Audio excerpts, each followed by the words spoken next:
Que Dios me les bendiga, queridos amigos, queridos hermanos, que la paz de Dios sea con ustedes. Un saludo a todos, espero que estén todos bien. Gracias por estar ahí compartiendo un día más, leyendo la palabra de Dios. Ya hoy el día número 49. Te invitamos, que si es la primera vez que ves estos videos acerca de la Biblia en 100 días, pues esto es un plan de lecturas bíblicas, el cual estaremos leyendo de Génesis y Apocalipsis, la Biblia completa, y estaremos haciendo este plan durante 100 días, así que en 100 días vas a poder leer la palabra completa. Y poco a poco tendremos todos los días 3 porciones diarias de la Biblia. Amén. Así que si te has perdido algún video, pues te invitamos para que vayas al canal y los puedas comenzar todos. Y así pues no te pierdas, ¿verdad?, de la secuencia. No te pierdas de la palabra de Dios, la cual Dios nos manda, que todos los días, ¿verdad?, leamos su palabra. Ella es vida, ella es una espada de doble filo. Aleluya, la cual pues tenemos que alimentarnos cada día de ella. Y un saludo a todos, bienvenidos. Aquí su canal Educación Cristiana. Esta que les habla Minerva Rivera, para servirle a todos, que Dios les bendiga. Gracias te damos, Dios, por esta oportunidad que nos permite hoy, Señor, de poder seguir, Dios mío, este plan de lectura bíblica. Ya hoy, Señor, en el día 49. Ayúdanos, Señor, a poder continuar todos los días, Señor, leyendo tu palabra, Dios mío, que la misma sea, Señor, como un bálsamo, como una medicina, hablándonos, Señor, acerca de ti, de la vida eterna, Señor, que tú tienes para nosotros, Dios mío. Ayúdanos, Señor, todo el que escucha, todo el que lee, Dios mío, se tú bendiciendo su vida, Padre, en el nombre poderoso de Jesús.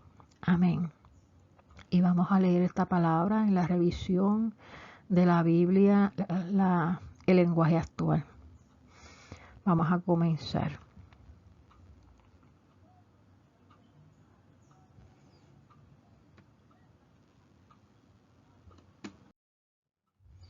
Pues hoy estaremos leyendo Eclesiastés 1 al 5. La palabra de Dios se lee en el nombre del Padre, del Hijo y del Espíritu Santo. Amén. Capítulo 1. Estas son las palabras del predicador, hijo de David, que fue rey en Jerusalén, Salomón, ¿verdad? En esta vida nada tiene sentido, todo es una ilusión. Realmente en esta vida nada ganamos con tanto trabajar. Unos nacemos, otros morimos, pero la tierra jamás cambia. El sol sale por la mañana, por la tarde se oculta y vuelve corriendo a su lugar para salir al día siguiente. El viento gira y gira y no deja de girar.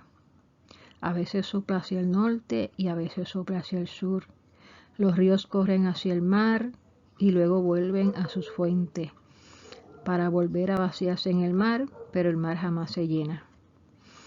Qué difícil me resulta explicar lo aburrido que es todo. Nadie se cansa de ver, nadie se cansa de oír. Lo que antes sucedió vuelve a suceder. Lo que antes se hizo se vuelve a hacer. En esta vida no hay nada nuevo. Cuando alguien llega a decir, aquí tengo algo nuevo, resulta que eso ya existía antes de que nosotros naciéramos. Nosotros no nos acordamos de lo que otros hicieron, ni los que vengan después se acordarán de lo que hicimos. Los que vengan después creerán empezar de nuevo. Yo, el predicador, fui rey de Israel y reiné en la ciudad de Jerusalén. Toda mi sabiduría dediqué a tratar de entender lo que se hace en este mundo. Esta es la tarea que Dios nos dejó y es una tarea muy pesada. Pude darme cuenta de que no tiene sentido nada de lo que hace en este mundo.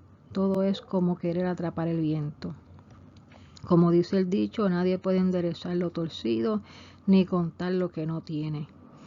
Entonces me puse a pensar, vaya, aquí me tienen hecho todo un gran personaje.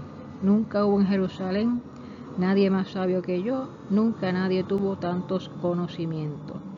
Aquí me tienen dedicado por completo a tratar de comprender lo que es la sabiduría, Conozco hasta las más grandes tonterías, pero también esto es como querer atrapar el viento. Lo cierto es que mientras más uno sabe, más se sufre, mientras más se llena uno de conocimientos, más se llena de problemas. Eclesiastés capítulo 2. Entonces decidí ver qué de bueno ofrecen los placeres, pero tampoco a esto le encontré sentido. Y concluí que las diversiones son una locura y que los placeres no sirven para nada. Hice luego la prueba de beber mucho vino, de cometer las más grandes tonterías. Quería ver qué de bueno le encuentra la gente a sus pocos años de vida en este mundo, pero hice esto sabiendo lo que hacía. Nunca perdí el control de la situación. Todo lo hice en grande, construí mis propias casas, planté mis propios viñedos, cultivé mis propios jardines y en mis huertos planté toda clase de árboles frutales. También mandé construir represas de agua para regar los árboles que allí crecían. Llegué a tener muchos esclavos y esclavas y también tuve más vacas y ovejas que todos los que reinaron en Jerusalén antes que yo.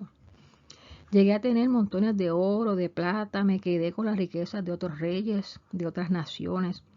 Tuve a mi servicio hombres y mujeres que cantaban para mí y gocé de todos los placeres humanos, pues tuve muchas mujeres.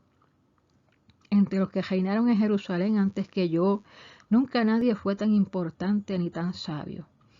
Hice todo lo que quise, todo lo que se me ocurrió. Disfruté plenamente de todos mis trabajos, pues bien ganado me lo tenía.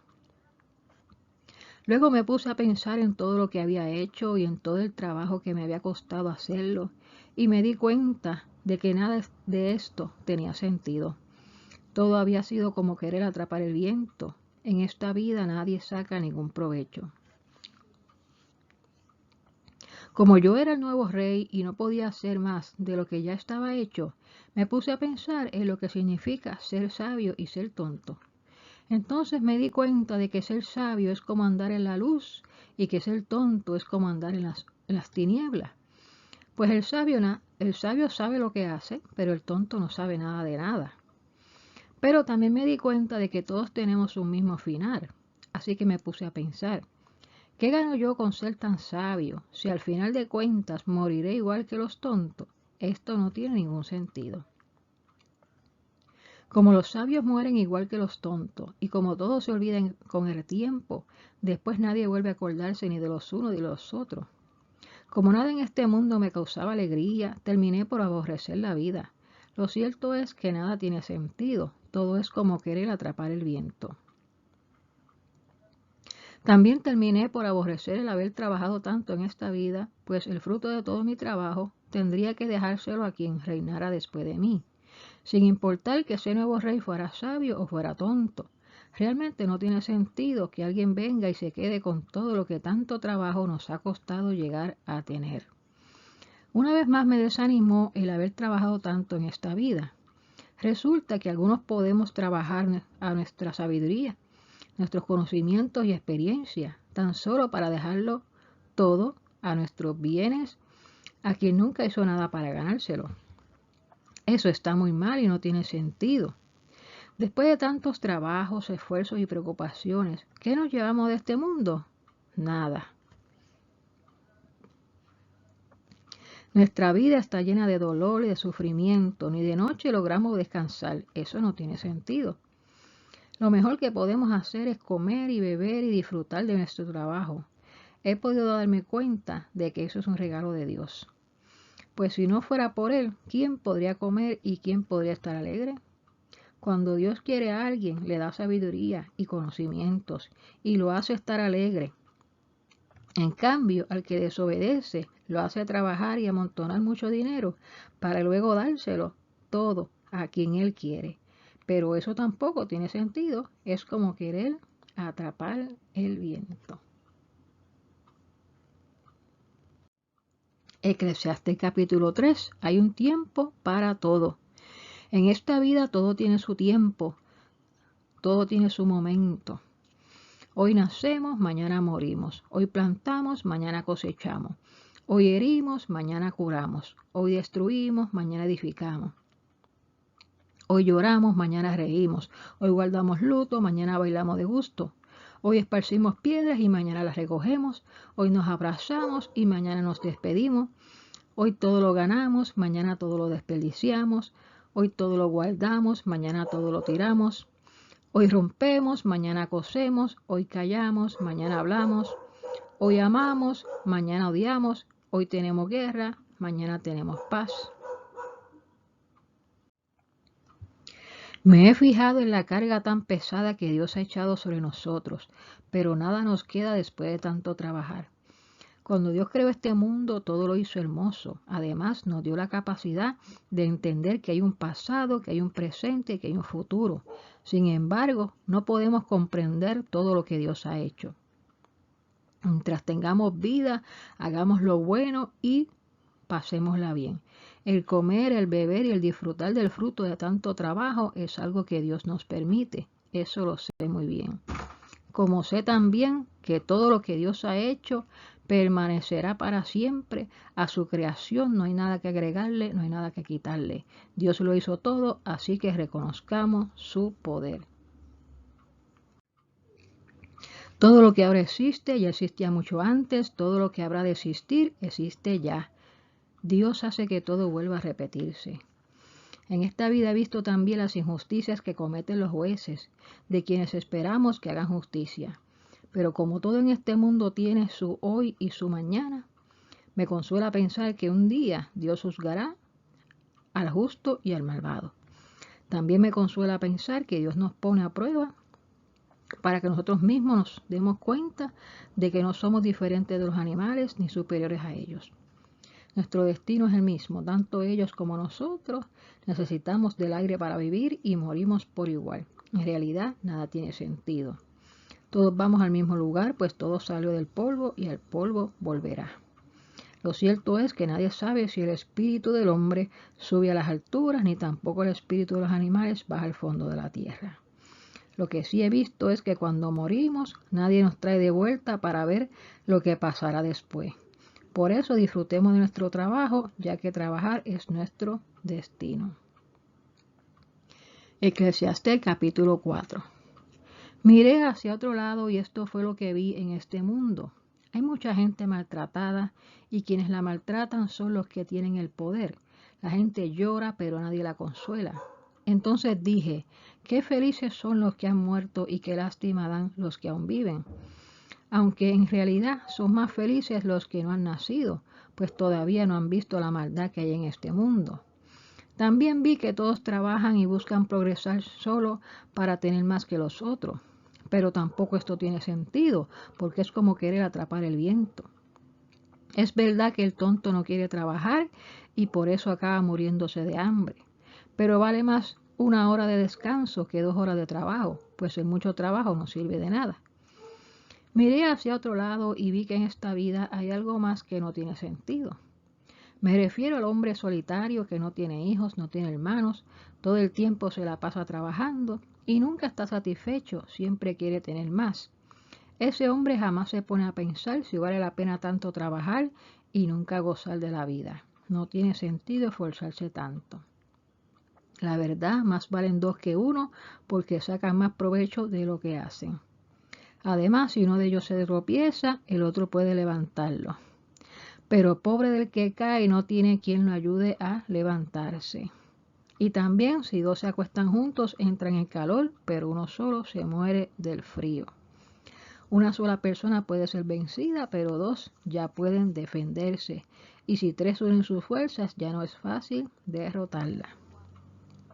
Si tengo que elegir, prefiero al joven pobre pero sabio, que al rey viejo pero tonto, que no deja que nadie lo aconseje. Porque ese rey viejo muere y viene otro más joven. Y aunque el nuevo rey haya nacido en la pobreza o haya estado en la cárcel, la gente lo apoya al principio. Sin embargo, con el tiempo habrá muchos que tampoco estarán contentos con él. Y esto no tiene sentido, es como querer atrapar el viento. Eclesiastés capítulo 5. Cumple lo que prometes. Si vas al templo, ten cuidado con lo que haces y presta atención a lo que allí se enseña. Es mejor obedecer a Dios que ofenderlo, presentando ofrenda sin pensar lo que se hace. Ante Dios piensa bien lo que vas a decir, pues Dios es más poderoso que tú. Recuerda que el que mucho se preocupa tiene muchas pesadillas y que el que mucho habla dice muchas tonterías. Si le haces una promesa a Dios, no te tardes en cumplirla, porque a Dios no le gusta la gente tonta que no cumple. Recuerda que vale más no prometer que prometer y no cumplir. No cometas el error de hablar sin pensar. Tampoco te disculpes luego con el sacerdote y digas que lo hiciste sin querer. No hay necesidad de que Dios se enoje contigo y que destruya lo que tanto trabajo te ha costado, y todo por hablar sin pensar. Este es un mundo de sueños y palabras y cosas sin sentido, pero tú debes mostrar respeto por Dios. Que no te extrañe ver países donde a los pobres se les maltrata y no se les hace justicia. Esto sucede cuando un funcionario importante lo protege a otro más importante y cuando otros aún más importantes protegen a estos dos. Sin embargo, te dirán, esto lo hacemos por el bien del país. Nosotros los gobernantes estamos para servir a los campesinos. Hay gente que dice que el dinero no es importante, pero cuando lo tiene todavía quiere más. Eso tampoco tiene sentido. Porque quien se llena de dinero también se llena de gente que quiere gastarlo. Lo único que sacan los ricos es el gusto de ver tanto dinero. Porque de tanto tener hasta el sueño se les quita. En cambio, la gente que trabaja puede comer mucho o comer poco, pero siempre duerme tranquila. En esta vida he visto que guardar mucho dinero no es nada bueno, pues acaba por perjudicar a quien lo tiene. Además, todo ese dinero puede perderse en un mal negocio. Así, quien antes fue rico luego no tiene nada que dejarle a sus hijos. A fin de cuentas, acaba por irse de este mundo tan desnudo como cuando nació y sin llevarse nada de lo que tanto trabajo le costó ganar. A mí me parece terrible que al morir nos vayamos tan desnudos como vinimos. ¿De qué nos sirve entonces tanto trabajar y pasarnos la vida tristes, molestos, enfermos y enojados? Desde mi punto de vista es muy poco lo que vivimos. Así que comamos, bebamos y disfrutemos de lo que tanto trabajo nos ha costado ganar, pues así Dios lo ha querido. Si Él nos da mucho, también nos permite disfrutar de lo que nos da. Disfrutemos entonces de lo que tanto trabajo nos ha costado, porque es un regalo de Dios. Ya que Dios nos hace estar felices, dejemos de preocuparnos tanto por la vida. Segunda de Reyes 21 al 25. Segunda de Reyes capítulo 21. Manasés comenzó a reinar a los 12 años. La capital de su reino fue Jerusalén. Su reinado duró 55 años y su madre se llamaba Hepsiba. Manasés no obedeció a Dios, pues practicó las costumbres vergonzosas de las naciones que Dios había expulsado del territorio de los israelitas. Reconstruyó los pequeños templos que su padre Ezequías había destruido, hizo imágenes de la diosa Astaré y edificó altares para adorar a Baal. También siguió el mal ejemplo del rey Acab y adoró a todos los astros del cielo. Construyó altares para esos astros en los patios del templo de Dios, aun cuando Dios había dicho que ese templo sería su casa en Jerusalén. Manasés puso la imagen de la diosa Astaré en el templo de Dios, practicó la hechicería, la brujería y se hizo amigo de los espiritistas y de los brujos. Hizo quemar a su hijo como un sacrificio. Su comportamiento fue tan malo que Dios se enojó mucho. Dios le había dicho a David, a su hijo Salomón, de toda la ciudad de Israel he elegido a Jerusalén para poner allí mi templo y vivir en él para siempre. Si los israelitas obedecen todos los mandamientos que le di a Moisés, no los expulsaré del país que les he dado. Pero los israelitas no obedecieron a Dios. Al contrario, Manasés los hizo cometer peores pecados que los que habían cometido las naciones que Dios había destruido cuando los israelitas llegaron a la región. Por eso Dios les dijo a través de sus profetas, Manasés ha cometido pecados vergonzosos. Sus pecados son peores que los cometidos por los amorreos. Hizo que Judá pecara adorando los ídolos. Por eso yo, el Dios de Israel, causaré terribles daños en Jerusalén y en Judá. Bastará que oigan lo que allí haré para que le duelan los oídos. Voy a castigar a Jerusalén como castigué a Samaria y a la familia de Acab. Quedará vacía como un plato que se limpia y se vuelca para dejarlo secar. Aun a los que queden con vida los destruiré, voy a dejar que sus enemigos los derroten y les quiten todo. Porque desde que saqué de Egipto a sus antepasados, este pueblo se ha comportado mal, me ha hecho enojar. Manasés mató a mucha gente inocente. Fueron tantos los que mató que Jerusalén se llenó de sangre desde un extremo hasta el otro. Todo lo que hizo Manasés, los terribles pecados que cometió, está escrito en el libro de la historia de los reyes de Judá. Cuando murió lo enterraron en el jardín de su palacio, el jardín de Usá. Su hijo Amón reinó en su lugar. Amón comenzó a reinar a los 22 años. La capital de su reino fue Jerusalén. Su reinado duró 2 años. Su madre vivía en Jotba, se llamaba Mesuleme y era hija de Arús. Amón desobedeció a Dios, el Dios de sus antepasados, pues adoró a los dioses falsos, al igual que su padre Manasés, cometió los mismos pecados. Un día los oficiales de Amón se rebelaron contra él y lo asesinaron en su palacio. Pero la gente del pueblo mató a esos oficiales y nombró como rey a Josías, el hijo de Amón. Todo lo que hizo Amón está escrito en el libro de la historia de los reyes de Judá. Amón fue enterrado en una tumba de su propiedad en el jardín de Usá. Su hijo Josías reinó en su lugar. Segunda Reyes 22. Josías comenzó a reinar a los 8 años. La capital de su reino fue Jerusalén. Su reinado duró 31 años. Su madre era Boscat. Se llamaba Jedida, hija de Adaías. Josías obedeció a Dios en todo, pues siguió fielmente el ejemplo de su antepasado David. Cuando Josías tenía 18 años de reinar en Judá, envió al templo a su secretario Safán, hijo de Asalías y nieto de Mesulán, para que le dijera a Hilquías, jefe de los sacerdotes: toma el dinero que la gente ha entregado a los que cuidan las entradas del templo y entrégaselo a los encargados de la reconstrucción, así podrán pagar los carpinteros, constructores y albañiles. Con ese dinero también podrán comprar la madera y las piedras que se necesitan para reparar el templo. Como los encargados de la construcción son gente honesta, no tienen que dar cuenta de ese dinero. Un día Hilquías, jefe de los sacerdotes, le dijo al secretario Safán que había encontrado el libro de la ley en el templo y se lo entregó. Después de leerlo, Safán fue a ver al rey y le dijo: tus servidores reunieron el dinero que había en el templo y se lo dieron a los encargados de la reconstrucción. Además, el sacerdote Hilquías encontró este libro y me lo entregó. Aquí lo tienes. Entonces Safán se leyó el libro al rey. Le leyó el libro al rey. Y cuando el rey escuchó lo que decía el libro, fue tanta su tristeza y su angustia que rompió sus ropas. Enseguida le ordenó Hilquías a Ahicam, hijo de Safán, a Acbor, hijo de Micaías, al secretario Safán y a su oficial Asaías: vayan a consultar a Dios para que sepamos qué debemos hacer en cuanto a lo que nos dice este libro. Dios debe estar furioso con todos nosotros, porque nuestros antepasados no obedecieron lo que está escrito aquí. Entonces fueron a ver a la profetisa Hulda, que vivía en el segundo barrio de Jerusalén. Hulda era la esposa de Salum, hijo de Tibba y nieto de Arás.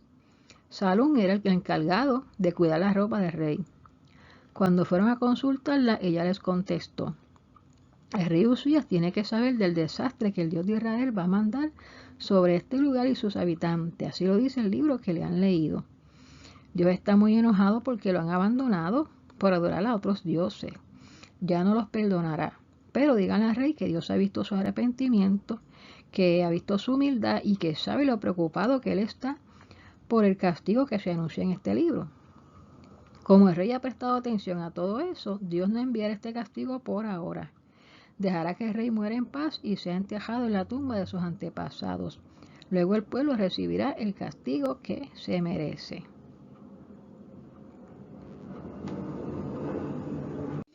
Capítulo 23. Luego el rey mandó a llamar a los líderes de Judá y de Jerusalén para que se reunieran en el templo con él. A la cita acudieron todos los hombres de Judá, los habitantes de Jerusalén, los sacerdotes y los profetas, toda la nación desde el más joven hasta el más viejo. Fue al templo. Allí el rey les leyó lo que decía el libro del pacto que habían encontrado. Luego se puso de pie junto a la columna y se comprometió a obedecer siempre a todos los mandamientos de Dios y a cumplir fielmente el pacto que estaba escrito en el libro, y el pueblo se comprometió a hacer lo mismo. El rey Josías ordenó que sacaran del templo todos los objetos que se usaban para adorar a Baal, a Astarot y a todos los astros del cielo. Los sacerdotes y su jefe Hilquías y los encargados de cuidar el templo cumplieron todas sus órdenes y quemaron todo en los campos de Cedrón, en las afueras de Jerusalén, y que llevara las cenizas a Betel.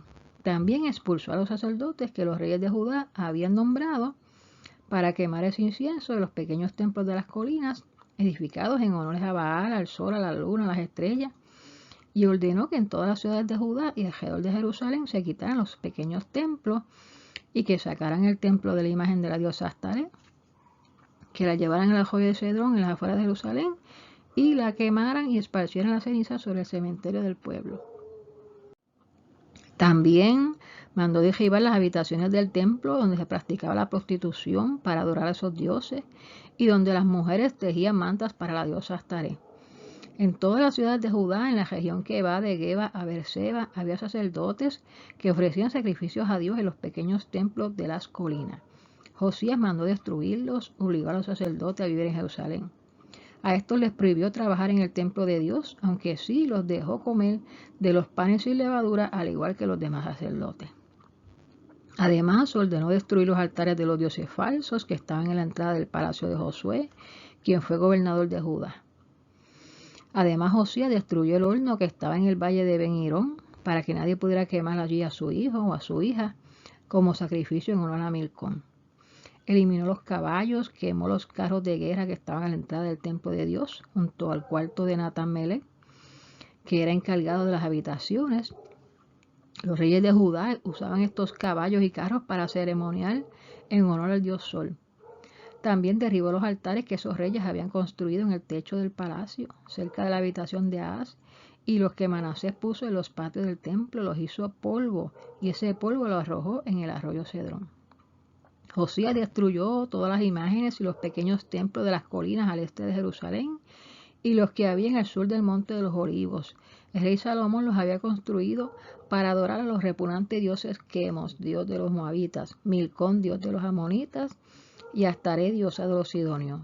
Después rellenó con huesos humanos los lugares donde habían estado esas imágenes.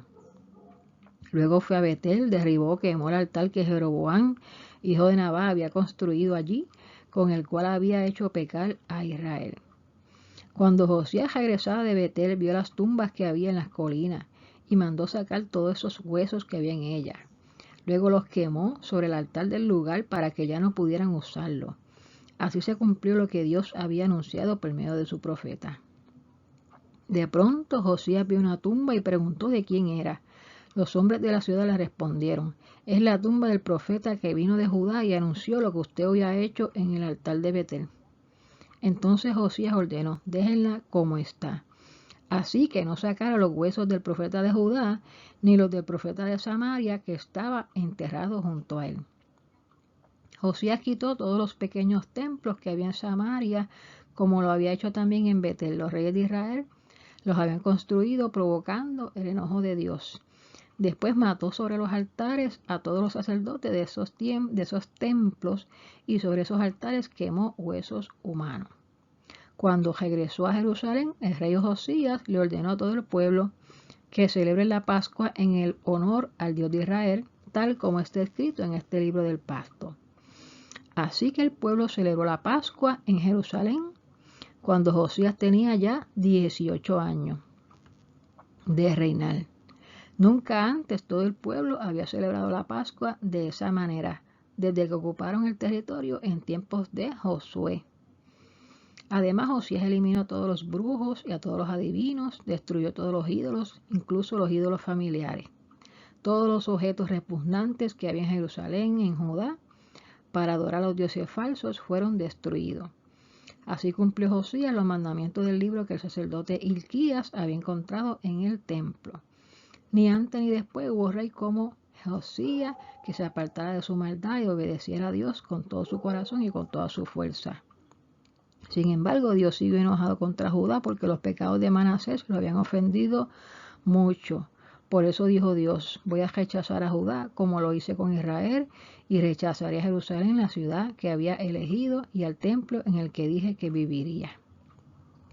Un día Necao, rey de Egipto, se dirigía hacia el río Éufrates para ayudar al rey de Asiria. Entonces el rey Josías decidió atacar a Necao en Megiddo, pero Necao lo mató en cuanto lo vio. Los oficiales de Josías llevaron el cuerpo del rey en una carreta desde Megiddo hasta Jerusalén y lo enterraron en su tumba.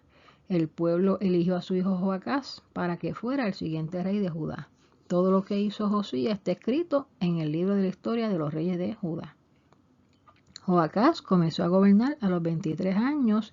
La capital de su reino fue Jerusalén y su reinado duró solo 3 meses. Su madre era de Libna y se llamaba Amotai, hija de Jeremías. Joacás desobedeció a Dios al igual que sus antepasados. El rey Necao capturó a Joacás, lo dejó preso en Ribla, en la región de Armat, para que no pudiera reinar en Jerusalén.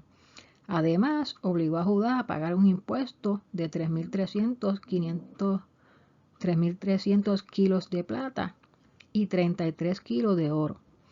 Después nombró rey a Eliaquín, hijo de Josías, para que reinara en lugar de su padre, pero antes le cambió el nombre y le llamó Joacim.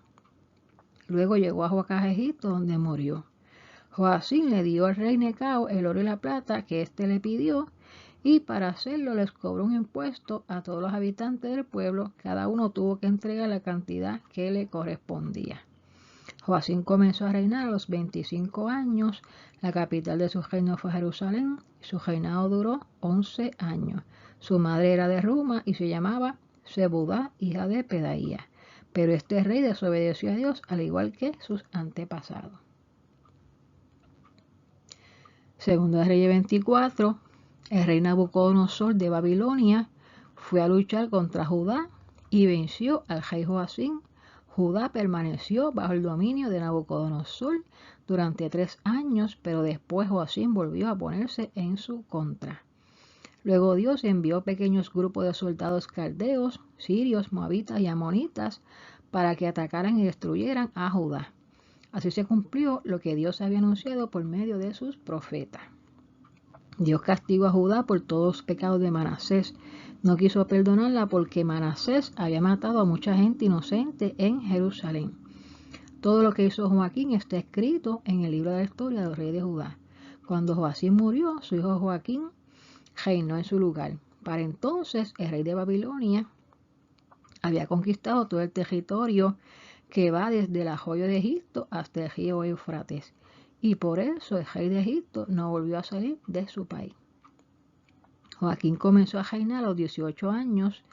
La capital de su reino fue Jerusalén y su reinado duró 3 meses.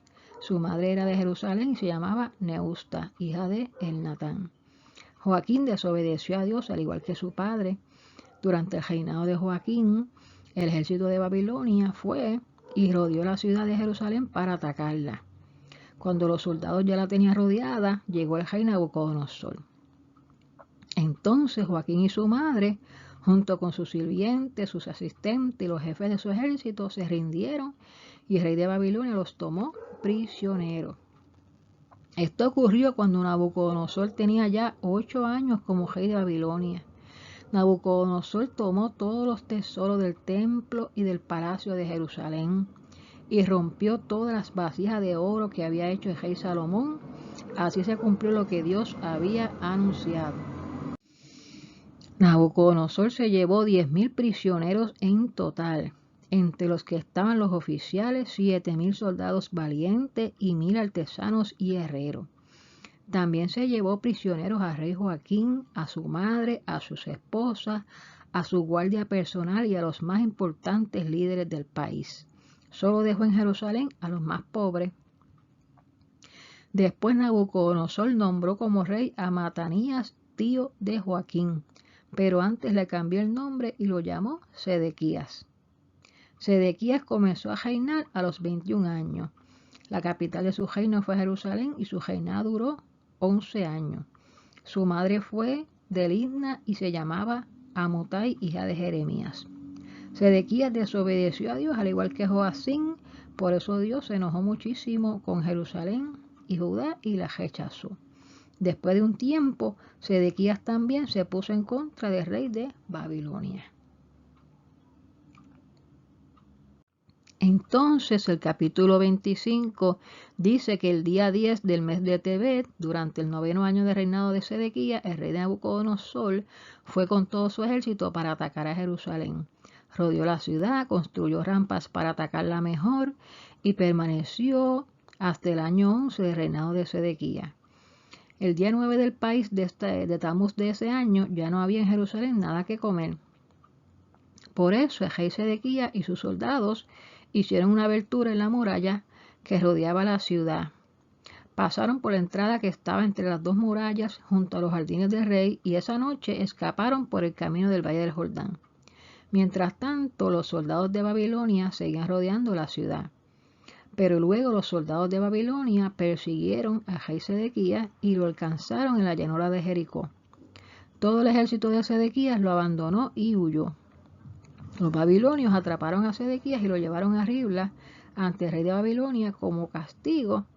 El rey hizo que mataran a los hijos de Sedequías en su presencia y luego ordenó que le sacaran los ojos y lo sujetaran con cadenas para llevárselo a Babilonia.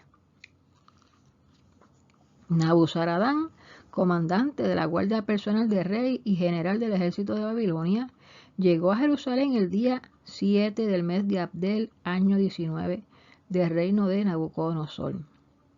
Nebuzaradán incendió el templo de Jerusalén, el palacio del rey y las casas de la ciudad, en especial las de los líderes más importantes. Luego los soldados babilonios derribaron las murallas que rodeaban a Jerusalén. Nebuzaradán se llevó a Babilonia a los judíos que habían quedado en Jerusalén, incluyendo a los que se habían unido al rey de Babilonia. Sin embargo, dejó a los judíos más pobres para que cultivaran sus viñedos y los campos.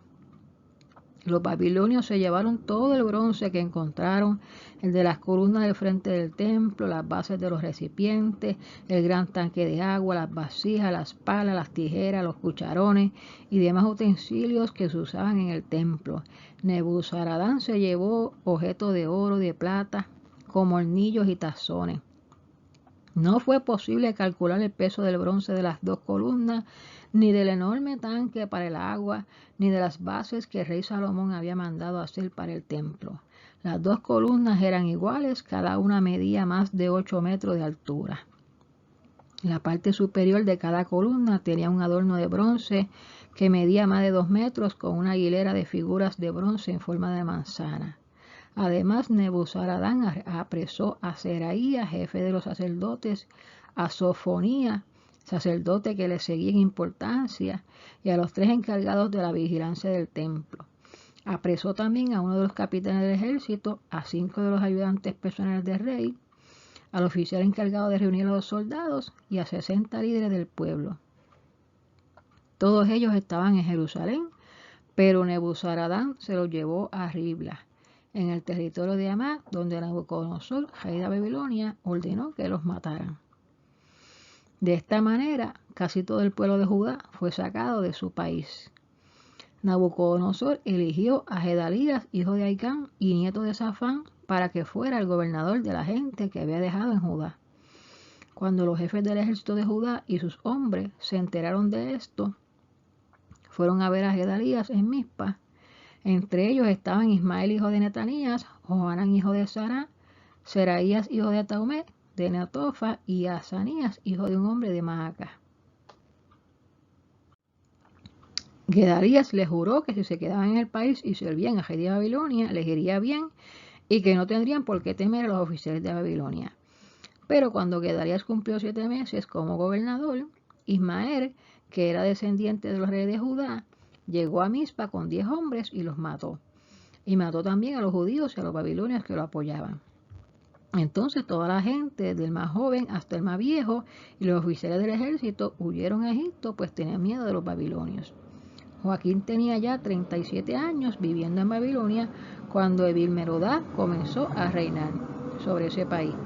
El día 27 del mes de Adar de este año, Evil-Merodach sacó de la cárcel a Joaquín. Lo trató bien y le dio un lugar de importancia ante los otros reyes que estaban con él en Babilonia. Así que Joaquín dejó de usar su ropa de prisionero y el resto de su vida comió con el rey. Además, todos los días recibe dinero para sus gastos personales.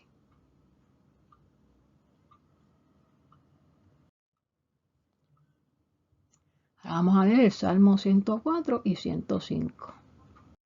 Salmo 104 dice así: Alabemos a nuestro Dios con todas nuestras fuerzas. Dios mío, tú eres un Dios grandioso, cubierto de esplendor y majestad, y envuelto en un manto de luz. Extendiste los cielos como una cortina, y sobre las aguas del cielo pusiste tu habitación. Las nubes son tus carros de combate, viajas sobre las alas del viento. Los vientos son tus mensajeros, los relámpagos están a tu servicio. Afirmaste la tierra sobre sus bases y de allí jamás se moverá. Cubriste la tierra con el agua del mar, cubriste por completo la cumbre de los cedros. Pero los reprendiste y el mar se retiró, al oír tu voz de trueno, el mar se dio a la fuga. Las aguas subieron a los cerros y bajaron a los valles hasta llegar al lugar que les había señalado. Tú les pusiste límites que jamás deben rebasar, para que nunca más vuelvan a inundar la tierra. Dios mío, tú dejas que los arroyos corran entre los cedros y que llenen los ríos. En sus aguas apaguen su sed las bestias del campo y los burros salvajes. En las ramas cercanas las aves del cielo ponen su nido y dejan oír su canto. Dios mío, tú con tu lluvia riegas desde el cielo las montañas, tu bondad satisface a la tierra. Tú haces crecer la hierba para que coma el ganado, también haces crecer las plantas para el bien de toda la gente. El pan que da fuerzas, el vino que da alegría, el perfume que da belleza. Los cedros del Líbano, árboles que tú mismo plantaste, tienen agua en abundancia. En ellos anidan las aves, en sus ramas habitan las cigüeñas. En las montañas más altas viven las cabras monteses y entre las rocas se refugian los conejos. Tú hiciste la luna para medir los meses y le enseñaste al sol a qué hora debe ocultarse. En cuanto el sol se pone, llega la oscuridad, es la hora en que rondan todos los árboles del bosque. A esta hora rugen los leones y te reclaman su comida. Pero en cuanto sale el sol, corren de nuevo a sus cuevas y allí se quedan dormidos.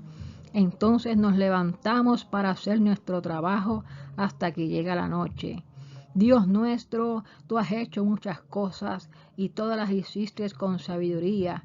La tierra entera está llena con todo lo que hiciste. Allí está el ancho mar con sus grandes olas. En él hay muchos animales, grandes y pequeños. Es imposible contarlos. Allí navegan los barcos y vive el monstruo del mar con el que te diviertes. Todos estos animales dependen de ti y esperan que llegue la hora en que tú los alimentes. Tú les das y ellos reciben, abres la mano y comen de lo mejor. Si le das la espalda, se llenan de miedo, si les quitas el aliento, mueren y se vuelven polvo. Pero envías tu espíritu y toda la tierra cobra nueva vida. Dios nuestro, que tu poder dure para siempre, que todo lo que creaste sea para ti fuente de alegría. Cuando miras la tierra, ella se pone a temblar. Cuando tocas los cerros, ellos echan humo. Que los pecadores desaparezcan de la tierra y que los malvados dejen de existir. Dios nuestro, mientras tengamos vida te alabaremos y te cantaremos himnos. Recibe con agrado nuestros pensamientos. Tú eres nuestra mayor alegría. Alabemos a nuestro Dios con todas nuestras fuerzas. Sí, alabemos a nuestro Dios. Y el Salmo 105 dice: demos gracias a nuestro Dios. Demos a conocer entre las naciones todo lo que Él ha hecho. Cantémosle himno. Demos a conocer sus grandes milagros. Digamos con orgullo que no hay otro Dios aparte del nuestro. Alegrémonos de corazón todos los que adoramos a Dios. Acerquémonos a nuestro poderoso Dios y procuremos agradarle siempre. Hagamos memoria de las maravillas que nuestro Dios ha realizado. Recordemos sus milagros y los mandamientos que nos dio. Somos los descendientes de Abraham y de Jacob. Somos el pueblo elegido de Dios y estamos a su servicio. Por lo tanto, escuchadme. Pertenecemos a nuestro Dios. Su palabra llena la tierra. Él no ha olvidado su pacto ni las promesas que nos hizo. Hizo el pacto con Abraham y se lo confirmó a Isaac. Con Israel lo estableció como un pacto para toda la vida y le dijo: yo te daré Canaán, es la tierra que te ha tocado. Nosotros no éramos muchos, éramos gente sin patria. Todo el tiempo andábamos de país en país y de reino en reino. Pero Dios jamás permitió que nadie nos molestara y les advirtió a los reyes: no se metan con mi pueblo elegido, no les hagan daño a mis profetas. En Canaán hubo mucha hambre, pues Dios destruyó todos los trigales. Pero él ya había dispuesto que nos salvara José, a quien antes sus hermanos habían vendido como esclavo. Los egipcios humillaron a José y lo tuvieron encarcelado hasta el día en que se cumplió lo que él ya había anunciado. Ese día Dios dejó en claro que José había dicho la verdad. Entonces el rey de Egipto, que gobernaba muchos pueblos, ordenó que liberaran a José y fue puesto en libertad. El rey le dio autoridad sobre todo su pueblo y sobre todas sus posesiones. José se dedicó a enseñar a los consejeros y a los ayudantes del rey y a compartir con ellos su sabiduría. Nuestros abuelos fueron a Egipto y allí les permitieron vivir. Dios hizo que aumentara nuestro pueblo y lo hizo más fuerte que sus enemigos. Por eso los egipcios nos odiaron y nos maltrataron. Dios envió entonces a Moisés y a Aarón, sus ayudantes favoritos, y allí en Egipto ellos hicieron grandes milagros. Dios envió sobre el país una gran oscuridad, pero los egipcios no hicieron caso de esa señal maravillosa. Dios convirtió en sangre los ríos de Egipto y así mató a sus peces. Todo Egipto se llenó de ranas, había ranas hasta en el palacio. Dios dio una orden y todo el país se llenó de mosca y de mosquitos. En vez de lluvia mandó granizo y con sus relámpagos le prendió fuego al país. Por todo Egipto Dios derribó viñas e higueras, hizo astilla a los árboles. A una orden suya vino una plaga de saltamontes que acabó con los frutos del campo y todo lo verde se secó. Dios hirió de muerte a los mejores jóvenes egipcios. En todo el país murió el hijo mayor de cada familia. En cambio, a nuestros abuelos los hizo salir de Egipto, cargados de plata, cargados de oro, sin que nada se los impidiera. Cuando ellos salieron de Egipto, los egipcios se alegraron porque le tenían mucho miedo. A nuestros abuelos Dios los protegió con una nube y de noche los alumbró con fuego. Ellos pidieron comida y Dios les envió codornices. Calmó su hambre con pan del cielo. Partió una piedra en dos y brotó agua como un río que corrió por el desierto. Dios nunca se olvidó de la promesa que Él mismo le hizo a Abraham, su servidor.